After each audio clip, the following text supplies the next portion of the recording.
It's been a monumental disaster, both environmentally and economically. It's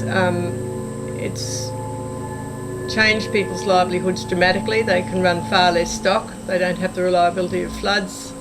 They don't even have the reliability of getting water just for stock and domestic use. And environmentally, it's just been dreadful. The lignums died in thousands and thousands of acres, lots.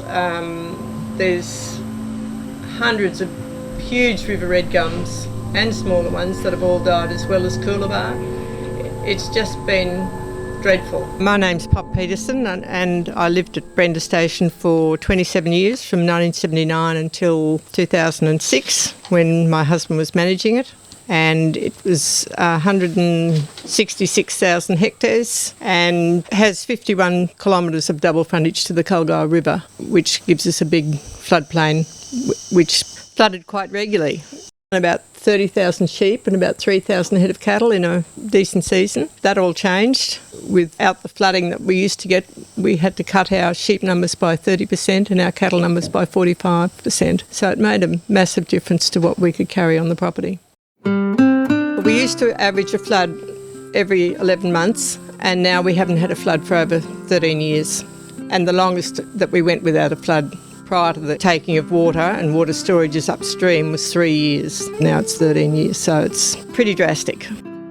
The Queensland Government, in their wisdom, decided to give out these water licences, but they didn't have a single environmental impact study done. It's affected people downstream really badly. They seem to hand out licences willy-nilly, and then to make that worse, they then allowed them to take overland flow water. What the irrigators did, it was all done legally and under licence.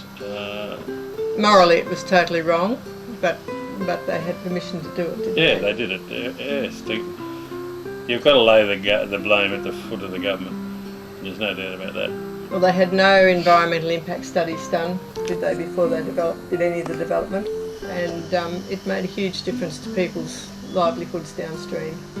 And the worst of it is their storages are only limited by the amount of water that they hold.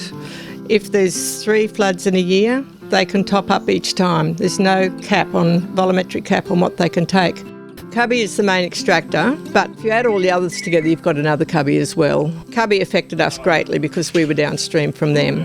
Well, just to give you an example, in the St George irrigation area, coming down to Hebel, there's 1.58 million megalitres of water stored, and the mean annual flow of the river is 1.2 million megalitres. So it's totally unsustainable. They've over-allocated from the word go. It's just not possible to keep going the way they are.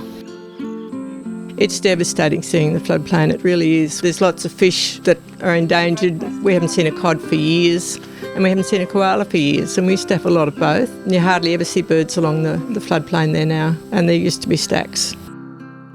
It's something that is really worth fighting for, to get the floodplain back in some sort of state of health. And I think it's terribly difficult to fight the politicians and the irrigators who are well connected. But I think it's absolutely imperative that we do. It's just such a wonderful system. It'd be such a shame to see it completely die, and it's pretty close to it now.